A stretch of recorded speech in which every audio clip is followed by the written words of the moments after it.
Good morning news town ബുള്ളറ്റിനുകൾ ആരംഭിക്കുന്നു. വാർത്തകളിലേക്ക്. Not പിൻവലിക്കൽ 50 ദിനം എത്തുമ്പോഴും പ്രതിസന്ധി രൂക്ഷമായി തുടരുന്നു. പ്രതിസന്ധിക്ക് പരിഹാരം കാണാനായി ദില്ലിയിൽ നിർണായക യോഗങ്ങൾ. വിവരങ്ങളുമായി എം സന്തോഷ് ചേരുന്നുണ്ട്. സന്തോഷ്, പറഞ്ഞ സമയത്ത് പ്രശ്നം പരിഹരിക്കപ്പെടില്ല എന്ന് ഇതിനോടകം തന്നെ വ്യക്തമായി. കഴിഞ്ഞ ദിവസം വളരെ തിരക്കിട്ട ചില മീറ്റിങ്ങുകളൊക്കെ ചേർന്നിരുന്നു സാമ്പത്തിക വിഷയങ്ങളുമായി ബന്ധപ്പെട്ട്.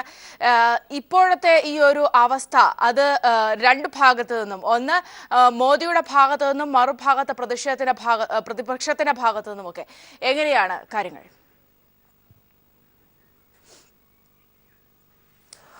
സൗമ്യ, 1000-500 രൂപ നോട്ടുകൾക്ക് നിരോധനം ഏർപ്പെടുത്തി ഇന്നേക്ക് 50 ദിവസം പൂർത്തിയാക്കുകയാണ്. ഇതിന്റെ എല്ലാ പ്രശ്നങ്ങളും അവസാനിക്കുമെന്ന് പ്രധാനമന്ത്രി പറഞ്ഞ ദിവസം മറ്റന്നാൾ പൂർത്തിയാകുകയും ചെയ്യുന്നു. ഈ ഘട്ടത്തിലാണ് ഇപ്പോൾ ഇന്ന് കേന്ദ്ര മന്ത്രിസഭാ യോഗം ചേരുന്നുണ്ട്. ഈ വിഷയം നോട്ട് പിൻവലിച്ച നടപടിയുമായി ബന്ധപ്പെട്ടെടുക്കേണ്ട ചില നിർണായക തീരുമാനങ്ങളെ സംബന്ധിച്ച് ഇന്ന് മന്ത്രിസഭാ യോഗത്തിൽ ചർച്ചയുണ്ടാകും എന്നുള്ള സൂചനയാണ് ലഭ്യമാകുന്നത്. അതിൽ തന്നെ ഒരു ഓർഡിനൻസ് കേന്ദ്ര സർക്കാർ പുറത്തിറക്കുന്ന കാര്യമാണ് പ്രധാനമായും പരിശോധിക്കുന്നത്. ഈ കാര്യം BJP നേതൃത്വം ആലോചിക്കുകയും ചെയ്തിട്ടുണ്ട്. 30-ാം തീയതി വരെയാണ് പഴയ 1000-500 രൂപ നോട്ടുകൾ മാറിയെടുക്കാനുള്ള, അതായത് ബാങ്കുകളിലും പോസ്റ്റ് ഓഫീസുകളിലും മാറിയെടുക്കാനുള്ള സമയം അനുവദിച്ചിട്ടുള്ളത്. അതിനുശേഷം റിസർവ് ബാങ്കിന്റെ പ്രത്യേക കൗണ്ടറുകൾ വഴി മാത്രമായിരിക്കും ഇത് മാറാനുള്ള അവസരമുണ്ടാവുക. അത്തരത്തിൽ 30-ാം തീയതിക്ക് ശേഷം ചില പ്രത്യേക നിബന്ധനകളോടെ ഈ നോട്ടുകൾ മാറിയെടുക്കാനുള്ള അവസരം നൽകുന്നതിനായുള്ള ഓർഡിനൻസ് ആണ് ഇന്ന് കേന്ദ്ര മന്ത്രിസഭാ യോഗം പരിഗണിക്കാൻ പോകുന്നത്. അതുതന്നെ പൊതുജനങ്ങൾക്ക് മുഴുവനായും ഈ സൗകര്യം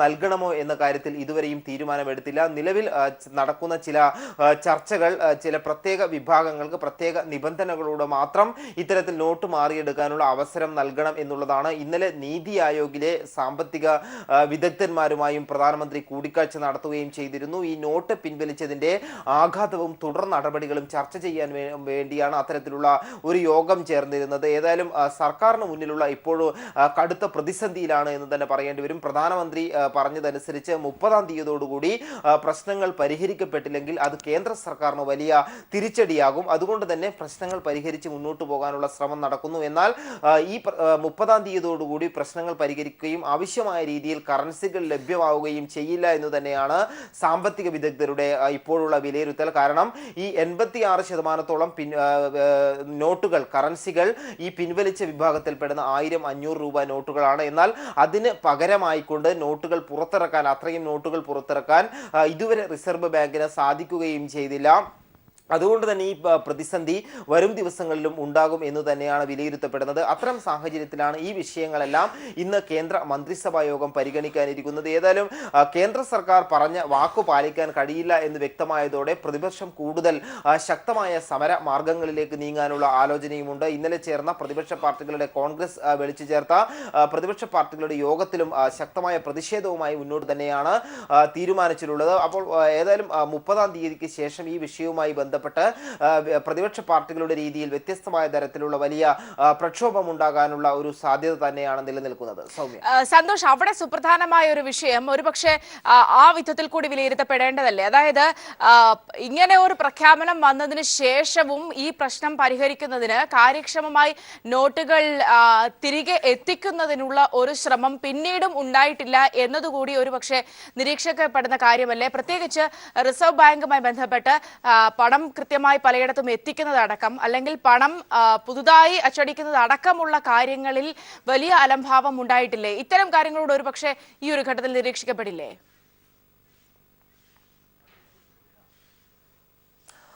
സൗമ്യ, കേന്ദ്ര സർക്കാർ ഇത്തരത്തിലുള്ള ഒരു നടപടി പ്രഖ്യാപിച്ചത് തീർത്തും ആസൂത്രണമില്ലാതെയും കൂടിയാലോചനകൾ ഇല്ലാതെയുമാണ് എന്നുള്ള കാര്യം ഇതിനോടകം തന്നെ വ്യക്തമായി കഴിഞ്ഞു. ഇനി 30-ാം തീയതിക്ക് ശേഷം സർക്കാരിന് മുന്നിലുള്ള പ്രധാന ബാധ്യത ഇത് സംബന്ധിച്ച വിശദാംശങ്ങൾ പുറത്തുവിടണം എന്നുള്ളതാണ്. ഇത് രഹസ്യമാക്കി വെക്കാൻ കഴിയില്ല. കാരണം ഈ നോട്ട് നിരോധനം ഏർപ്പെടുത്തുന്ന സമയത്ത് പ്രധാനമന്ത്രി അപ്രതീക്ഷിത പ്രഖ്യാപനം നടത്തുന്ന സമയത്ത് ചൂണ്ടിക്കാണിച്ച പ്രധാന കാര്യങ്ങൾ, ഒന്ന്, കള്ളപ്പണം പുറത്തു കൊണ്ടുവരാൻ കഴിയും. കള്ളപ്പണം പണമായി കറൻസിയായി സൂക്ഷിച്ചത് പുറത്തു കൊണ്ടുവരാൻ കഴിയും എന്നുള്ളതാണ്. രണ്ടാമത് തീവ്രവാദികൾക്ക് ലഭിക്കുന്ന ഫണ്ടിങ് ഇല്ലാതാകും എന്നുള്ളതാണ്. മൂന്നാമത് കള്ളനോട്ട് ഇല്ലാതാകും എന്നുള്ളതാണ്. ഏതായാലും ഈ 30-ാം തീയതി ഈ സമയപരിധി പൂർത്തിയാകുന്ന സമയത്ത് ഇത് സംബന്ധിച്ച വിശദീകരണം തീർച്ചയായും പ്രധാനമന്ത്രിയുടെ ഭാഗത്തു നിന്നും ഉണ്ടാകേണ്ടതുണ്ട്. അപ്പോൾ തന്നെ പ്രധാനമന്ത്രിക്ക് അല്ലെങ്കിൽ കേന്ദ്ര സർക്കാരിന് ഇപ്പോൾ തലവേദനയായിരിക്കുന്നത് എത്ര പണം ബാങ്കുകളിലേക്ക് പഴയ കറൻസി നോട്ടുകൾ തിരിച്ചെത്തി എന്നുള്ളതിന്റെ വിശദാംശങ്ങൾ പുറത്തുവിടേണ്ടി വരും. അങ്ങനെയാണെങ്കിൽ പിൻവലിച്ച 86%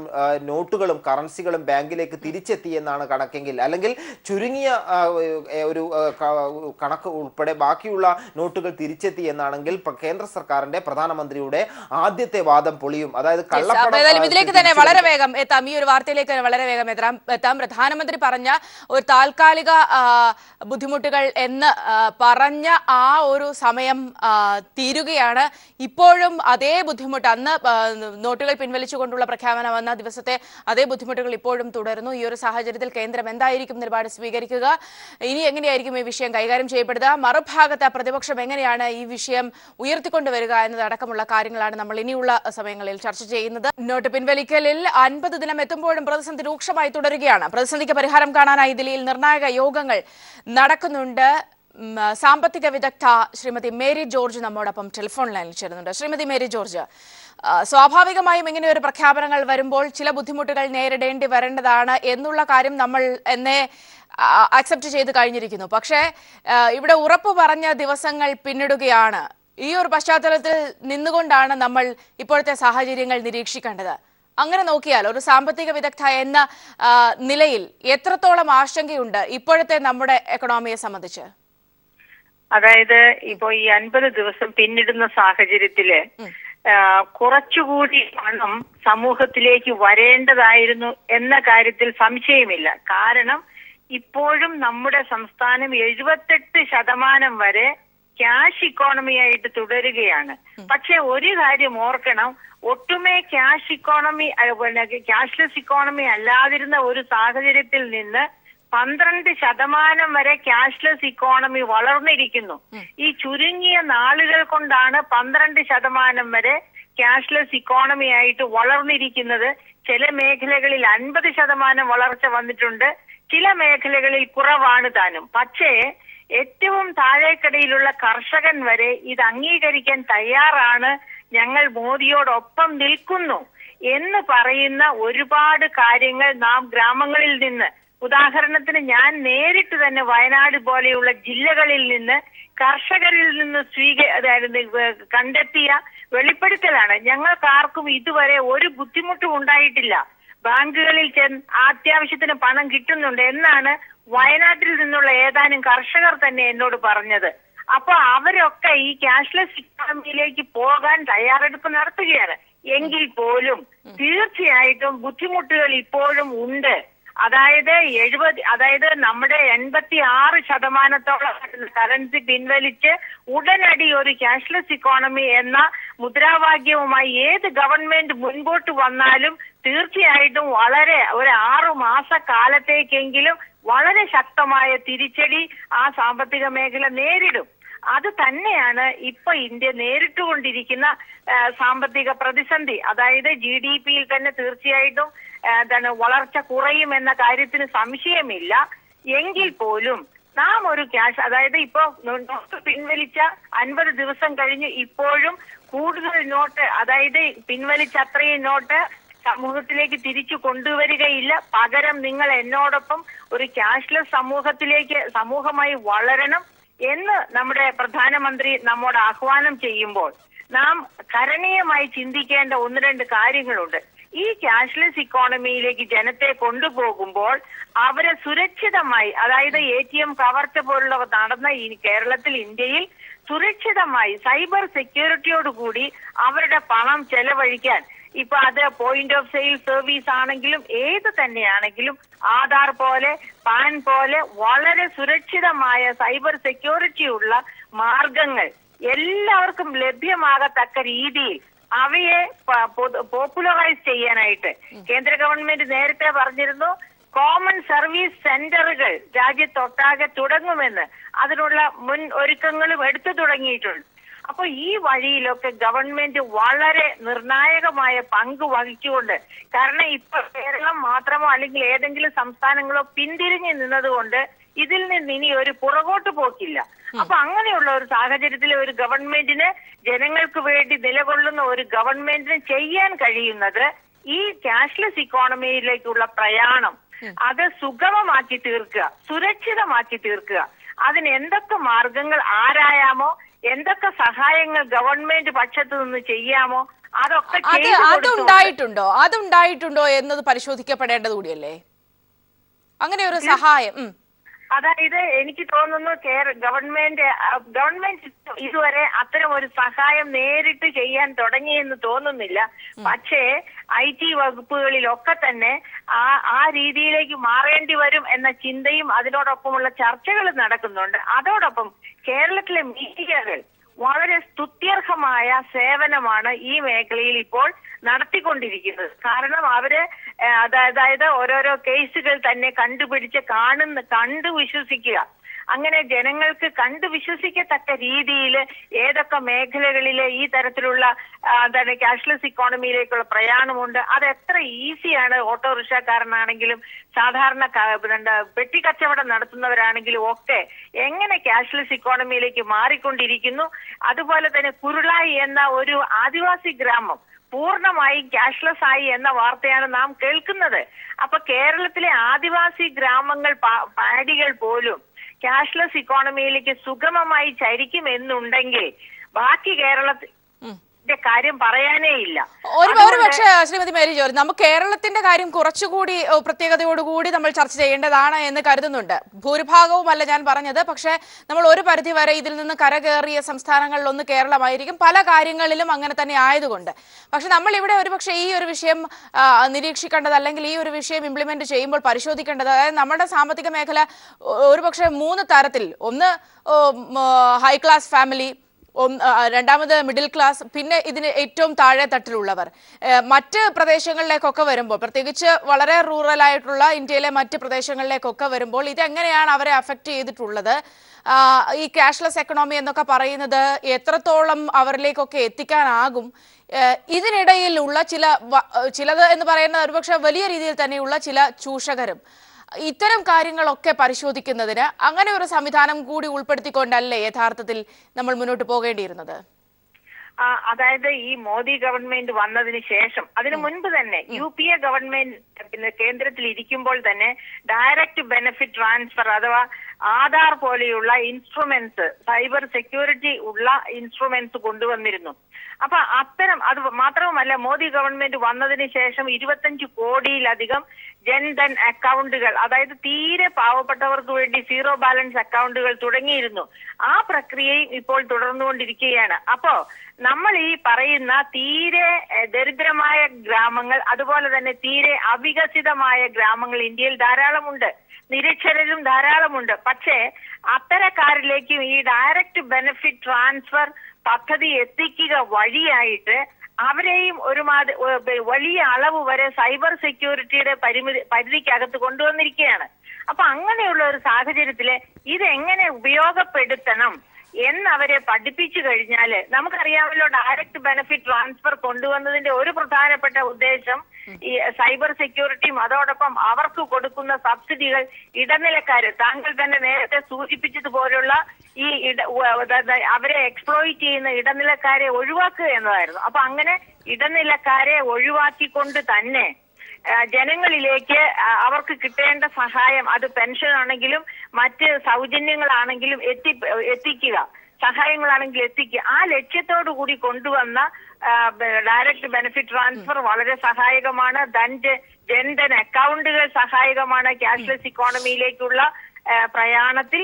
ഇനി അതുപോലെ സൈബർ സെക്യൂരിറ്റി ഉറപ്പുവരുത്തിക്കൊണ്ട് ഈ ഇൻസ്ട്രുമെന്റ്സ് എങ്ങനെ സുഗമമായിട്ട് ഉപയോഗിക്കാൻ കഴിയണം, സുരക്ഷിതമായിട്ട് എന്നവർക്ക് പറഞ്ഞു കൊടുക്കുക. അതിനു വേണ്ടിയാണ് കോമൺ സർവീസ് സെന്ററുകൾ തുടങ്ങും.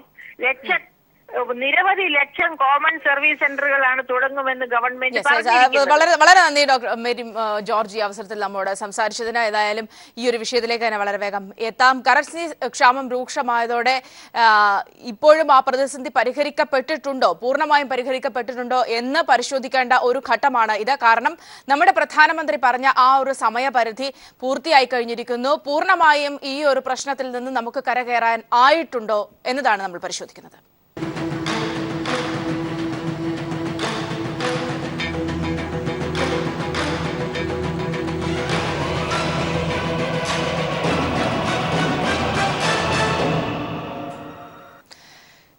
ഏതായാലും നോട്ട് പ്രതിസന്ധിയുടെ പ്രശ്നങ്ങളെല്ലാം അവസാനിക്കും എന്ന് പ്രധാനമന്ത്രി ഉറപ്പു പറഞ്ഞ അവസാന ദിവസങ്ങളിലാണ് നമ്മളിപ്പോൾ നിൽക്കുന്നത്. ഇപ്പോൾ പൂർണ്ണമായി പ്രശ്നം പരിഹരിക്കപ്പെട്ടിട്ടുണ്ടോ?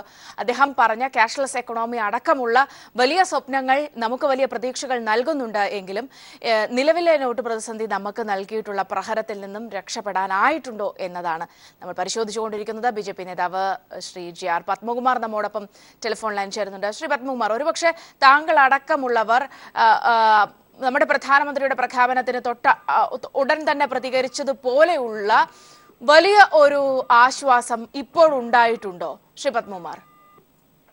വലിയ ആശ്വാസമൊന്നുമില്ല. എന്തായിരുന്നു ഈ ഡിമോണിറ്റൈസേഷന്റെ ഉദ്ദേശം? ആ ഉദ്ദേശത്തിലേക്ക് നമ്മൾ അതിവേഗം കടന്നു പോയിക്കൊണ്ടിരിക്കുകയല്ലേ. ഇപ്പൊ നമ്മുടെ സാമ്പത്തിക മേഖലയിൽ ശുദ്ധീകരണം, കള്ളപ്പണം ഒരു സമാന്തര സാമ്പത്തിക സംവിധാനമായി ഇന്ത്യയെ, നമ്മുടെ വളർച്ചയെ, നമ്മുടെ പൊതുജീവിതത്തെ തകർക്കുന്നത്, കക്കൂലി, അക്രമം, ഭീകരവാദം, ഇതിനെയൊക്കെ തടയുക എന്നുള്ള ലക്ഷ്യം വെച്ചുകൊണ്ടുള്ള ഒരു നിലപാട് പ്രധാനമന്ത്രി സ്വീകരിച്ചു. അതിലേക്കുള്ളൊരു വഴിയിലാണ് നമ്മൾ. അപ്പൊ അതനുസരിച്ച് പ്രധാനമന്ത്രി പറഞ്ഞു 50 ദിവസത്തിനകത്ത് ആ പ്രശ്നങ്ങൾ പരിഹരിക്കുക. ഇപ്പൊ ഉണ്ടായിട്ടുള്ള ബുദ്ധിമുട്ടുകൾ കുറഞ്ഞു വരും, കുറയും എന്ന് പറഞ്ഞാൽ അത് നമുക്ക് ഇനി 2 ദിവസം കൂടെ ഉള്ളു. അപ്പൊ അദ്ദേഹത്തിനെ സംബന്ധിച്ചിടത്തോളം പ്രഖ്യാപനത്തിന്റെ ഒരു പ്രോഗ്രസ് റിപ്പോർട്ട് തരുമല്ലോ, എന്തായിരുന്നു ഈ സ്ഥിതി എന്നുള്ളത്. അതിനു മുമ്പ് നമ്മളത് മോശമായിരുന്നു, പരാജയപ്പെട്ടു എന്നുള്ളത് വിലയിരുത്തേണ്ട ആവശ്യമില്ല. പക്ഷെ അത് പ്രകടമായിട്ട് നമുക്ക് കാണാൻ കഴിയുന്ന എന്തെല്ലാം കാര്യങ്ങളുണ്ട്. നമ്മുടെ ഈ 500-ന്റെയും 1000-ന്റെയും ഡിനോമിനേഷനുള്ള സ്റ്റേക്ക് നോട്ട്, അതിന്റെ സർക്കുലേഷൻ തീർന്നു. അൺഅക്കൗണ്ടഡ് ബാങ്കിങ് ട്രാൻസാക്ഷനിലേക്ക് വരാത്ത റിസർവ് ബാങ്ക് ഇഷ്യൂ ചെയ്തിരുന്ന ബാങ്കുകൾ, ആളുകൾ ഒരിക്കലും ഇപ്പൊ 5 ലക്ഷം രൂപ എനിക്കുണ്ടെങ്കിൽ 1 ലക്ഷം രൂപ ഞാൻ ബാങ്കിൽ നിക്ഷേപിക്കും, 4 ലക്ഷം രൂപ ഞാൻ എന്റെ ബാങ്കിങ് ട്രാൻസാക്ഷനിൽ പെടുത്താതെ എന്റെ കയ്യിൽ വെച്ചിരിക്കും. അപ്പൊ അതൊക്കെ അക്കൗണ്ടഡ് മണിയായി മാറിയിട്ടുണ്ട്. ഈ നേരത്തെ തന്നെ വോളണ്ടിയർ ഡിക്ലറേഷൻ വെച്ചത് തന്നെ ഇതിനകത്ത് ഒരു ചേംബറിൽ വന്ന്. പക്ഷേ നമ്മൾ ഇവിടെ സൂചിപ്പിച്ചത്, ഞാൻ പറഞ്ഞത് ആദ്യം, ഞാൻ ആ ചോദ്യം വീണ്ടും ആവർത്തിക്കുകയാണ്. 50 ദിവസം കൊണ്ട് ഈ പ്രശ്നങ്ങൾ പരിഹരിക്കപ്പെടും എന്ന് പറഞ്ഞത്, നമ്മൾ ഈ 50 ദിവസവും സ്ട്രഗിൾ ചെയ്തു. ഒരുപക്ഷെ നമ്മൾ ആദ്യം തന്നെ മോഡി പറഞ്ഞതുപോലെ തന്നെ അത് സ്ട്രഗിൾ ചെയ്യേണ്ട സാഹചര്യം ഉണ്ടാകുമെന്ന് അദ്ദേഹം സൂചിപ്പിച്ചിരുന്നു. അങ്ങനെ സ്ട്രഗിൾ ചെയ്ത് നമ്മൾ ഈ 50-ാം ദിവസത്തിൽ എത്തി നിൽക്കുമ്പോഴും പ്രശ്നം പരിഹരിക്കപ്പെട്ടില്ല എന്ന് പറയുമ്പോൾ, അതായത് പകരം പൂർണ്ണമായും കറൻസികൾ ബാങ്കിൽ എത്തിയിട്ടില്ല, കറൻസികൾ അച്ചടിക്കപ്പെട്ടിട്ട് പോലുമില്ല എന്നൊക്കെ പറയുന്നിടത്തല്ലേ നമ്മൾ മോഡിയുടെ വാക്കുകളെ വിശ്വസിച്ചതിനപ്പുറത്തുള്ള ഒരു പ്രശ്നമുള്ളത്? അങ്ങനെയല്ലല്ലോ. നിങ്ങൾ ഈ പറയുന്ന പഴയ ഓൾഡ് നോർമാലിറ്റിയാണ്. അതായത് 14.25 ലക്ഷം കോടി രൂപയുടെ നോട്ട് അടിച്ചിറക്കും എന്നുള്ളതാണ്. അതല്ല ശരി. ഇപ്പൊ നമ്മുടെ GDP കറൻസി റേഷ്യോ എന്ന് നമ്മുടെ 12%. വികസിത രാജ്യങ്ങളിലൊക്കെ 5% താഴെയാണ്. നമുക്കൊരു 8%, 9%-ലേക്കെങ്കിലും കൊണ്ടുചെന്ന് എത്തിക്കണമെന്ന ലക്ഷ്യമുണ്ട്. അതുകൊണ്ട് ഡിമോണിറ്റൈസേഷൻ സമയത്ത് പിൻവലിച്ച മുഴുവൻ നോട്ടുകളും അടിച്ചിറക്കുന്നുണ്ടെങ്കിൽ പിന്നെ ഈ നിലപാടിലേക്ക് സ്വീകരിച്ചിട്ട് യാതൊരു കാര്യമില്ല, പഴയ അവസ്ഥയിലേക്ക് പോകാൻ സാധ്യതയുണ്ട്. അപ്പൊ അങ്ങനെയല്ലല്ലോ. അപ്പൊ അതിന് പകരമായിട്ട് നമുക്ക് ക്യാഷ്ലെസ് എക്കോണമിയിലേക്ക് എത്തുന്നതിന് വേണ്ടിയിട്ട് ലെസ് ക്യാഷ് എക്കോണമി. അല്ല, അവിടെ ഞാൻ പറഞ്ഞതുപോലെ ശ്രീ പത്മകുമാർ, ഈ ക്യാഷ്ലെസ് എക്കണോമിയിലേക്ക് എത്തുന്നതിന് മുൻപ് ഇന്ത്യയിലുള്ള ജനങ്ങൾ മുഴുവൻ അവിടെ പണം ഉപയോഗിക്കുന്നത്, അല്ലെങ്കിൽ ഇപ്പോൾ നിലവിൽ ബാങ്കിംഗ് മേഖലയിലേക്ക് പുതുതായി ആയാലും കടന്നു വരേണ്ടത് വളരെ സാധാരണക്കാരായ ആളുകളാണ്. അവരിലേക്ക് പര്യാപ്തമാം വിധത്തിൽ കാര്യങ്ങൾ എത്തിച്ചിട്ടാണോ നമ്മൾ ഈ ക്യാഷ്ലെസ് എക്കണോമിയെ കുറിച്ച് സ്വപ്നം കാണുന്നത് എന്നതാണ് ഒരു വിഷയം. അവരുടെ ഇടയിലുള്ള പ്രശ്നങ്ങൾ പരിഹരിക്കപ്പെട്ടിട്ടുണ്ടോ ഇതുവരെയുള്ള കാര്യങ്ങൾ? പരിഹരിച്ചു വരുന്നുണ്ടല്ലോ, ഒരു ദിവസം കൊണ്ട് പരിഹരിക്കാൻ പറ്റും. അവിടെയാണ് മോദി പറഞ്ഞത് 50 ദിവസമെന്ന്. ആ 50 ദിവസം പൂർത്തിയാകുന്നു. ചോദിക്കട്ടെ, കേരളത്തിൽ റേഷൻ കാർഡ് പുതുക്കി കൊടുക്കാൻ പറഞ്ഞിട്ട് എത്ര ദിവസമായി? 2013 കാലാവധി, 12 കാലാവധി തീർന്നാണ്. ആർക്കെങ്കിലും കഴിഞ്ഞിട്ടുണ്ടോ? ഒന്നുമില്ല. റേഷൻ അരി എടുത്ത് ഈ പാവപ്പെട്ട ആളുകൾക്ക് വിതരണം ചെയ്യാനുള്ള സമയം അത് കഴിഞ്ഞിട്ടുണ്ട്. എത്ര ദിവസം റേഷൻ മുടങ്ങി? അപ്പൊ ഇതൊക്കെ റേഷൻ കടകൾക്ക് കൊടുത്തവർ 100 കോടി രൂപ കൊടുക്കാനുണ്ട് ഇവിടെ. അപ്പൊ ഇതൊക്കെ ചില ഇങ്ങനെയുള്ള സാങ്കേതിക പ്രശ്നങ്ങളിലേക്ക് വരുമ്പോൾ അതിന്റേതായ ചില പ്രായോഗിക ബുദ്ധിമുട്ടുകളും അതൊക്കെ വരും. റേഷൻ വിഷയം നമുക്കറിയാം, ഭക്ഷ്യസുരക്ഷയുമായി ബന്ധപ്പെട്ട വിഷയങ്ങളൊക്കെ അത് വേറൊരു ഭാഗത്തുണ്ട്. ഞാൻ അതിനെക്കുറിച്ച് ഞാൻ ന്യായീകരിക്കുകയല്ല ചെയ്യുന്നത്. ഞാൻ ചോദിച്ചത് നമുക്ക് ഇങ്ങനെ ഒരു പ്രഖ്യാപനം വരുന്നു, ആ പ്രഖ്യാപനം വന്നത് പോലും ഭരണഘടനാപരമായി തന്നെ പ്രശ്നമുള്ളതാണെന്ന് നമ്മുടെ ഉന്നത നീതിപീഠം തന്നെ നിരീക്ഷിച്ചിട്ടുള്ള കാര്യമാണ്. അതിനും അപ്പുറത്തേക്ക് പ്രധാനമന്ത്രി പറയുന്നു, ഉറപ്പ് നൽകുന്നു, ഇത്ര ദിവസത്തിനകം പ്രശ്നം പരിഹരിക്കപ്പെടും. നമ്മൾ ആ അവസാന നിമിഷത്തിൽ എത്തി നിൽക്കുകയാണ്. ഇപ്പോഴും അതേ ആകുലതകളും അതേ പ്രശ്നങ്ങളും ഒക്കെ തന്നെ നമ്മുടെ വ്യവസ്ഥയിൽ, നമ്മുടെ സാമ്പത്തിക മേഖലയിൽ നിലനിൽക്കുകയാണ്.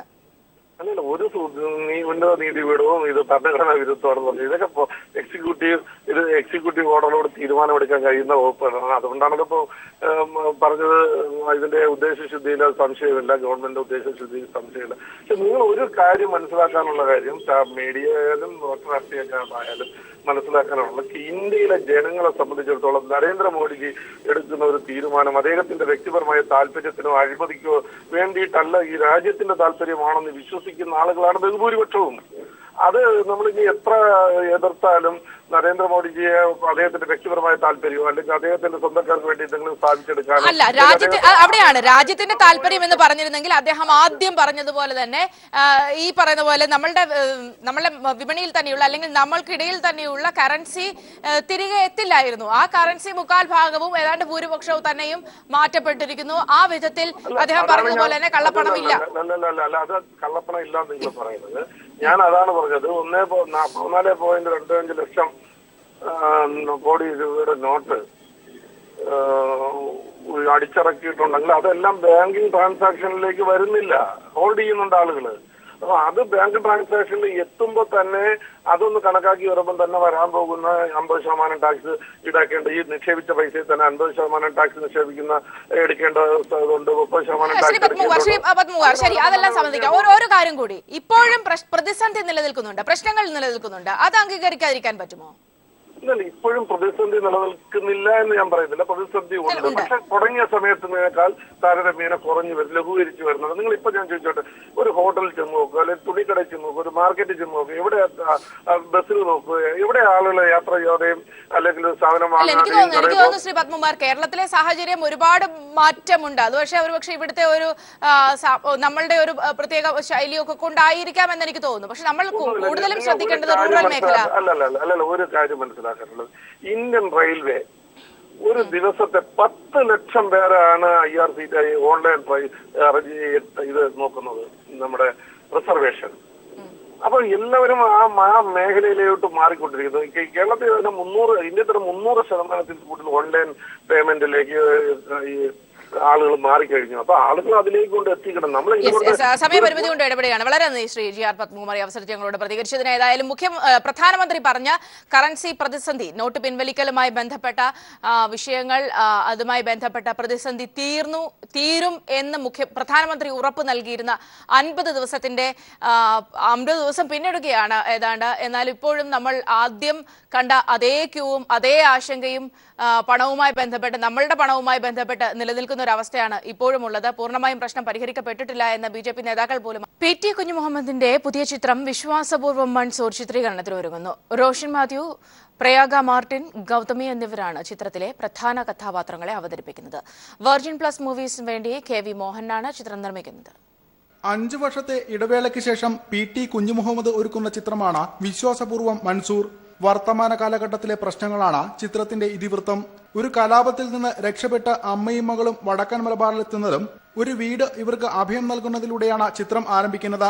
ഇതിനിടെ ഇവർക്ക് അഭയം നൽകിയ ചെറുപ്പക്കാരൻ രാജ്യസ്നേഹം തെളിയിക്കപ്പെടേണ്ട അവസ്ഥയിലെത്തുന്നു. വടക്കൻ മലബാറിലെ ഗ്രാമത്തിലെ കഥയിലൂടെ ദുരിതപൂർണമായ വർത്തമാന കാലഘട്ടം ചിത്രം കൈകാര്യം ചെയ്യുന്നു. വളരെ സമാധാനത്തിലും സ്നേഹത്തിലും സന്തോഷത്തിലും ജീവിച്ചിരുന്ന മനുഷ്യരുടെ ജീവിതത്തിലേക്ക് അവരൊന്നും പ്രതീക്ഷിക്കാതെ, അവരൊന്നും ചെയ്യാതെ കടന്നു വരുന്ന ദുരിതങ്ങളുടെയും കഷ്ടപ്പാടുകളുടെയും ഒരു ഒഴുക്ക് തന്നെയാണ് നമ്മുടെ നാട്ടിൽ നടന്നുകൊണ്ടിരിക്കുന്നത്. അതുതന്നെയാണ് ഈ സിനിമയുടെ പ്രതിപാദ വിഷയം. ശ്വേതാ മേനോൻ, രഞ്ജി പണിക്കർ, VK ശ്രീരാമൻ തുടങ്ങിയവരും ചിത്രത്തിൽ മുഖ്യവേഷത്തിലെത്തുന്നു. ജയകൃഷ്ണൻ കാവലിന്റെ കഥയ്ക്ക് സംഭാഷണവും തിരക്കഥയും ഒരുക്കിയത് PT കുഞ്ഞുമുഹമ്മദ് തന്നെയാണ്. രമേശ് നാരായണന്റേതാണ് സംഗീതം. News bureau, Thrissur. സിനിമാ സമരത്തിന് പരിഹാരം തേടി ഇന്ന് വീണ്ടും ചർച്ച. ക്രിസ്മസിന് മലയാളത്തിൽ റിലീസ് ഉണ്ടാകാത്തതിനെ തുടർന്നുണ്ടായ ഭീമൻ നഷ്ടത്തിന്റെ പശ്ചാത്തലത്തിലാണ് കൊച്ചിയിൽ നിർണായക യോഗം ചേർന്നത്. തിയേറ്റർ വിഹിതം 50:50 എന്ന രീതിയിൽ പങ്കുവെക്കണമെന്ന തിയേറ്റർ ഉടമകളുടെ ആവശ്യത്തിൽ പ്രതിഷേധിച്ച് ഈ മാസം 16 മുതലാണ് നിർമ്മാതാക്കളും വിതരണക്കാരും സമരം ആരംഭിച്ചത്. ലാഭവിഹിതത്തിന്റെ 40% തിയേറ്റർ ഉടമകൾക്കും 60% തങ്ങൾക്കും എന്ന പഴയ നിലപാട് തുടരണമെന്നാണ് നിർമ്മാതാക്കളുടെയും വിതരണക്കാരുടെയും ആവശ്യം. വിട്ടുവീഴ്ചയ്ക്ക് ഇരുവിഭാഗവും തയ്യാറാകാത്തതിനാൽ ക്രിസ്മസിനുള്ള മലയാള ചിത്രങ്ങളെല്ലാം പെട്ടിയിലിരുന്നു. മോഹൻലാൽ ചിത്രം മുന്തിരിവള്ളികൾ തളിർക്കുമ്പോൾ ദുൽഖർ നായകനാകുന്ന ജോമോന്റെ സുവിശേഷങ്ങൾ, പൃഥ്വിരാജ് മുഖ്യവേഷത്തിലെത്തുന്ന എസ്ര, ജയസൂര്യയുടെ ഫുക്രി എന്നീ ചിത്രങ്ങൾ റിലീസിനെത്താത്തതിനാൽ കോടികളുടെ നഷ്ടമാണ് മലയാള സിനിമാ വ്യവസായത്തിനുണ്ടായത്. കൂടാതെ ഇത് മുതലെടുത്ത് അന്യഭാഷാ ചിത്രങ്ങൾ വലിയ നേട്ടമുണ്ടാക്കുകയും ചെയ്യുന്നു. ആമിർ ഖാന്റെ ദംഗലും വിശാലിന്റെ കത്തി സണ്ടയുമടക്കമുള്ള ചിത്രങ്ങൾ കോടികൾ കൊയ്ത് മുന്നേറുകയാണ്. ഈ സാഹചര്യത്തിലാണ് ഇന്ന് നിർണായക ചർച്ച നടക്കുക. ഫിലിം ചേംബറിന്റെ നേതൃത്വത്തിൽ നടക്കുന്ന ചർച്ചയിൽ producers association, distributors association, exhibitors federation എന്നിവയുടെ ഭാരവാഹികൾ പങ്കെടുക്കും. തിയേറ്റർ ഉടമകൾ സമവായത്തിന് തയ്യാറായില്ലെങ്കിൽ നിലവിൽ ഓടിക്കൊണ്ടിരിക്കുന്ന പുലിമുരുകൻ, കട്ടപ്പനയിലെ ഋതിക് റോഷൻ തുടങ്ങിയ ചിത്രങ്ങൾ തിയേറ്ററുകളിൽ നിന്ന് പിൻവലിക്കാനാണ് നിർമ്മാതാക്കളുടെയും വിതരണക്കാരുടെയും തീരുമാനം. News bureau, Kochi.